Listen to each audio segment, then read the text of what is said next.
రైతు సోదరులందరికీ వందనాలు.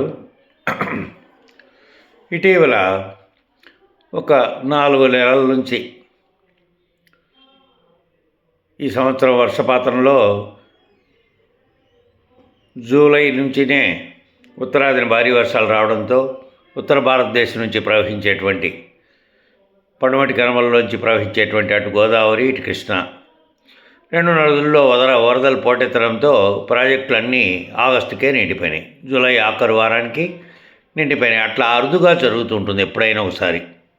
సాధారణంగా వర్షాకాలం ముగిసే లోపల నిండితే గొప్ప అనుకునే రోజుల్లో జూలై ఆఖరుకు ఆగస్టు మొదటి వారానికే అన్ని ప్రాజెక్టులు నిండిపోయినాయి. అటు తర్వాత సముద్రం లేకపోయే పరిస్థితి. అప్పుడు ఏం చేశారంటే ఆల్రెడీ సిమెంట్ లైనింగ్ వర్క్ జరుగుతూ ఉండగా కొన్ని చోట్ల పూర్తి అయింది, 70% 80%. కొన్ని చోట్ల జరుగుతూ ఉండగా హంద్రీనీవా కాలువకు నీళ్ళ ప్రవాహం పెంచారు. అదిగాక ముందుగానే వరదలు వచ్చాయి కాబట్టి వరదలు ఆగిపోయే వరకు మిగులు జలాల కింద తీసుకున్నాం. మనకు ఇచ్చినటువంటి లెక్క ప్రకారం కాకుండా మిగులు జలాల కింద తీసుకొని మళ్ళీ ఆ తర్వాత పైనుంచి వరద ఆగిపోయిన తర్వాత కూడా కంటిన్యూ అవుతున్నాయి. ఎందుకంటే ప్రాజెక్టులో ఉన్నంతసేపు 853 అడుగుల వరకు వచ్చే వరకు అందుతాయి కాబట్టి శ్రీశైలం జలాశయంలో వదులుతూనే ఉన్నారు. మన అనంతపురం జిల్లాలో ముఖ్యమైనటువంటి రిజర్వాయర్లు నిండాయి. తర్వాత చిత్తూరు జిల్లాలో ఆఖరి రిజర్వాయర్ అయినటువంటి పొంగనూరు వరకు, మాల్యాల దగ్గర నుంచి పొంగనూరు వరకు అన్ని రిజర్వాయర్లకి నీళ్లు నింపారు. ఆ రిజర్వాయర్లకు కాలువలు కూడా ఉన్నాయి కాబట్టి చెరువులకు వదిలారు. ఇక మొట్టమొదటిసారిగా చిత్తూరు జిల్లాలో చెరువులకు వదిలిన సందర్భంగా అక్కడ చెరువులు నిండడంతో చాలా చోట్ల సంబరాలు చేసుకున్నారు.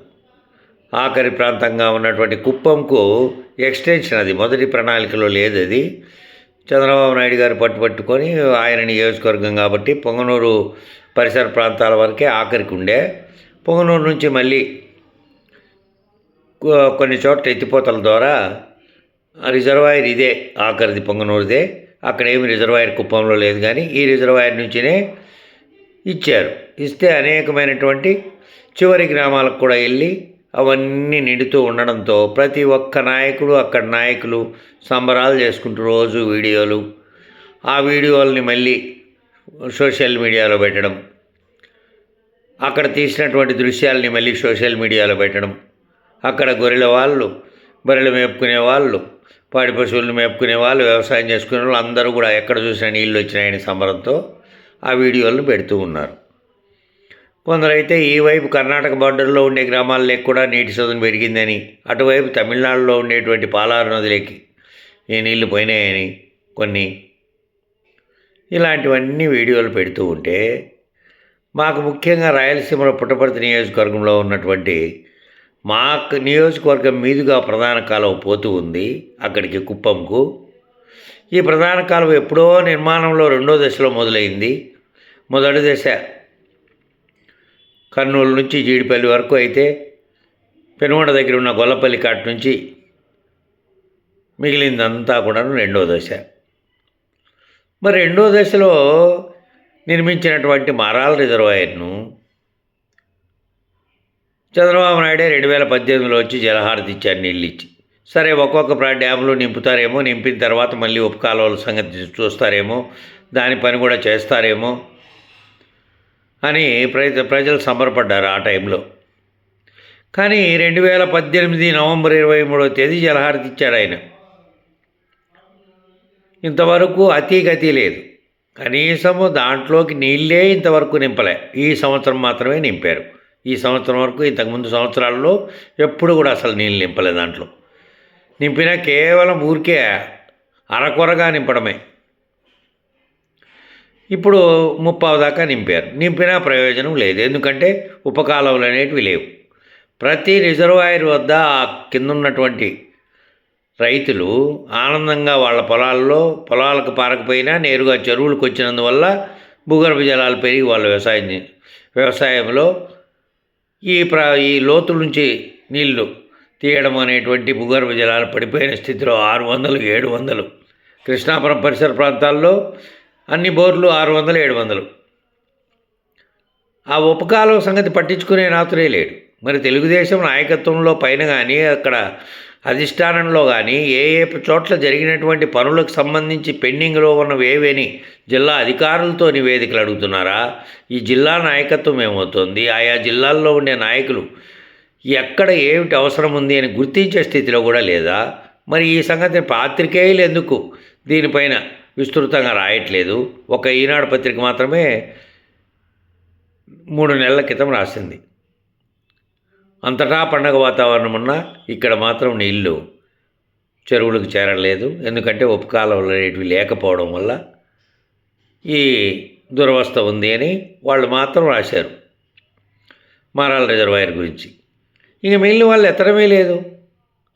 అసలు కుప్పంకు నీళ్లు చేరి చెరువులకు నీళ్లు పోయిన సందర్భంగా ప్రధానంగా ఉటంకించినారు తెలుగుదేశం నాయకులు. ఏమని అంటే, జగన్లాగా మోసపూరితం నీళ్లు కాదు ఇవి, నిజమైనటివి చూడండి, మీలాగా అది గేటు తెచ్చిపెట్టి ట్యాంకర్లతో పోయించి బూటకపు వదిలినటువంటి బూటకపు జలం కాదు అని. నిజమే, మీకు అక్కడ వచ్చినాయి కాబట్టి మీకు బూటకపు జలం కాదనిపిస్తుంది. మాకైతే బూటకపు జలహారతి అనిపిస్తుంది. 2018లో నవంబర్ 23 తేదీ మరి చంద్రబాబు నాయుడు జలహారతి ఇచ్చినప్పటికీ 1 లీటర్ నీళ్ళు కూడా ఏ చెరువులకు రాలేదు అంటే మరి దాన్ని ఏమనుకోవాలి? తెలుగుదేశం కార్యకర్తలే అడుగుతున్నది ఇక్కడ, ఎవరో పరాయి పార్టీ కార్యకర్తలు కాదు, పక్క పార్టీ కార్యకర్తలు కాదు. ఎందుకు ఈ నియోజకవర్గంలో ఇంత దురవస్థ ఉంది? గత 50 ఏళ్లుగా పాముదుర్తి వారి సామ్రాజ్యం మొదలైనప్పటి నుంచి ఇప్పటి వరకు తీసుకుంటే దౌర్భాగ్య రాజకీయ నాయకులే ఎన్నికైతూ వచ్చారు. ఎక్కువ మంది ఎప్పుడో ప్రజల గురించి వాళ్ళ సమస్యల గురించి పట్టించుకున్న నాయకుడు అనబడేవాడే లేదు. ఎవరు కూడా గ్రామీణ రైతుల గురించి పట్టించుకునే నాయకుడే లేడు. మన నాయకత్వం ఏం చేస్తోంది? ఒకవైపు పత్రికల్లో, సోషల్ మీడియాలో అదొక గొప్ప అద్భుతంగా దాన్ని వర్ణించుకుంటూ పోతూ ఉన్నారు. అది ఒక కాలంకి ఎప్పటికీ నీళ్ళు వస్తున్నాయి, ఇంకా వస్తున్నాయి వచ్చి వృధాగా తమిళనాడు రాష్ట్రంలోకి కూడా పోతున్నాయని. మరి మధ్యలో ఉన్నటువంటి వీళ్ళు ఏం చేశారు? ఈ రైతులకు ఎందుకు ఆ దురవస్థ వచ్చింది? అక్కడ స్థానిక శాసనసభ్యుడు కానీ, అధికారులు కానీ, లేదా పాత్రికేయులు కానీ ఏ ఒక్కరూ దాని గురించి కూడా చింతించట్లేదు. ఎందుకు నిర్మాణం చేసి అది డ్యామ్ రిజర్వాయర్ నిర్మాణం చేసినదే దాని కింద 18,000 ఎకరాల ఆయకట్టును చూపించారు. అది మూలన పడింది. మధ్యలో వైకాపా వచ్చినప్పుడు అదే నీళ్లతో ఆధారపడి జిల్లేడుబండ రిజర్వాయర్ నిర్మాణం చేయాలనుకుంటే అక్కడ రైతులకు న్యాయం జరగలేదని సదస్సు జరిపారు. మంత్రి, శాసనసభ్యుడు, ధర్మవరం ఇన్ఛార్జితో సహా అందరూ వచ్చారు. రైతులకు ఏం చేయాలనేది ఆలోచించారు. ఏం చేయాలో సరే, 100 కోట్ల రూపాయలు ఖర్చు పెట్టే ప్రాజెక్టులు మధ్యలో ఆపేసి దానివల్ల ఏమన్నా ఉపయోగం ఉందా? దాన్ని పూర్తి చేస్తే ఏ రైతున్నా ఉపయోగపడినా, ఎవరు ఉపయోగపడినా రైతులే కదా. అక్కడ ఉండే వాళ్ళకి పరిహారం ఇచ్చి ఎలాగో అంత నిర్మించారు, దాంట్లోకి నీళ్ళు దాన్ని పూర్తి చేసే పని చేయలే. సరే, ఇదేదో 14 ఏళ్ల క్రితం ఆగిపోయిన కృష్ణాపురం కెనాల్ మారాల రిజర్వాయర్లోంచి దాన్ని పూర్తి చేసే పని చేయలే. ఈ మీడియాలో వచ్చేటివన్నీ మరి చదువుతూ ఉంటారు కదా ఈ కార్యకర్తలు. తెలుగుదేశం కార్యకర్తలకు కనీసం సిగ్గుండాలి కదా. నాయకులు జన్మదినాలు చేస్తారు, నాయకులకు ఊరేగింపులు చేస్తారు, నాయకులకు వందిమాగదుల్లాగా జయజయలు కొడతారు. మరి మన సమస్య ఏమైనా వాళ్ళు చూస్తున్నారా? కనీసం పట్టించుకునే స్థితిలో ఉన్నారా అనేది ఎప్పుడైనా మీరు ఆలోచించారా? ఏమన్నా ప్రోగ్రెస్ జరుగుతున్నట్టు కానీ, దానికి సంబంధించిన ప్రతిపాదన పంపినట్టు కానీ, ఆ ప్రతిపాదనపై ప్రభుత్వంలో ఏదైనా ఆలోచన జరుగుతోంది భవిష్యత్తులో చేసేది అని కూడా ఎక్కడన్నా వచ్చిందా? ఏం లేదు. స్థానిక నాయకులకేమో స్థానికంగా ఉండేటువంటి స్టోర్లో, లేకపోతే స్థానికంగా ఉండేటివి ఏవైనా చిన్న పదవులో ఇతరత్ర తప్ప మిగిలిన వాటిపై అవసరం లేదు. రైతులు ఎండాకాలం వచ్చిందంటే తీవ్రమైన దురవస్థ అవుతోంది. కనీసం తాగునీళ్ళకు అవస్థ అవుతోంది. గొప్పలు చెప్పుకోవడం కాదు, నిజ పరిస్థితులను గమనించండి, గుర్తించండి. ఎండాకాలం వచ్చిందంటే అసలు ఈ సంవత్సరం అంతటా రాష్ట్ర వ్యాప్తంగా అయినా కూడా భారీ వర్షాలు వచ్చినా కూడా మారాల రిజర్వాయర్ చుట్టుపక్కల గ్రామాల్లో ఎక్కడా కూడా చెరువులు నిండలే. వచ్చినది లాస్ట్లో తుఫాను వల్ల కొద్దిగా వర్షం వచ్చింది. ఇప్పటికైతే భూగర్భ జలాలు ప్రాబ్లం లేదు. కానీ ఎండాకాలం వస్తే యథాప్రకారమే. ఎందుకు ఇంత ఉదాసీనంగా, ఇంత హీనంగా ఉంది అక్కడలో స్థానిక పార్టీ? వీళ్ళు పనిచేయరు. గత 20 ఏళ్ల నుంచి వాళ్ళే నాయకులుగా ఉన్నారు కదా. ఎవరు నాయకులుగా ఉన్నారో తెలుసు ప్రజలకు. గత 20 ఏళ్ల నుంచి వాళ్ళే ఉన్నారు. అంతకుముందు ఉన్నప్పుడు కానీ వీళ్ళు కానీ ఏ పార్టీ అన్నా ఉన్నాయి. అసలు పార్టీ రాజకీయాలు పక్కా పెడదాం. ఎవరున్నా కూడా అక్కడ అసలు పట్టించుకుంటున్నారా? స్థానికంగా ఎక్కడో జరుగుతూ ఉంటే ఇప్పటికీ వాళ్ళు సదస్సులు ఇంకా అదనపు కోరికలు కోరుతున్నారు. పెనుకొండ, ధర్మవరం, కళ్యాణదుర్గం, రాయదుర్గం ఈ ప్రాంతాల్లో ఎక్స్టెన్షన్ కెనాల్స్ కన్నిటికీ అనుమతి తెచ్చుకుంటున్నారు ప్రభుత్వం దగ్గర పోరాడి. సరే, వాళ్ళ కాంట్రాక్టర్ ప్రయోజనాలు ఏవైనా ఉండని, వారి ప్రయోజనాలతో రైతులకి ఏం పని? రైతు బాగుపడితే చాలు. రైతు అవన్నీ ఆలోచించట్లే, మాకు మేలే అని వాళ్ళు ఆలోచన చేస్తున్నారు. ఈ ఒక్క దరిద్రం, ఈ దౌర్భాగ్యం ఈ పుట్టపర్తి నియోజకవర్గంలో మాత్రమే ఎందుకుంది అనేది కార్యకర్తలు ఆలోచించాలి. మారాల రిజర్వాయర్ కేవలం 100 కోట్లు ఖర్చు పెట్టి అంతేనా? వదిలేసిన కెనాల్తో సహా అంతేనా? ఊరికే చూస్తూ ఉండడమేనా అనేది స్థానిక నాయకులు ఆలోచించుకోవాలి.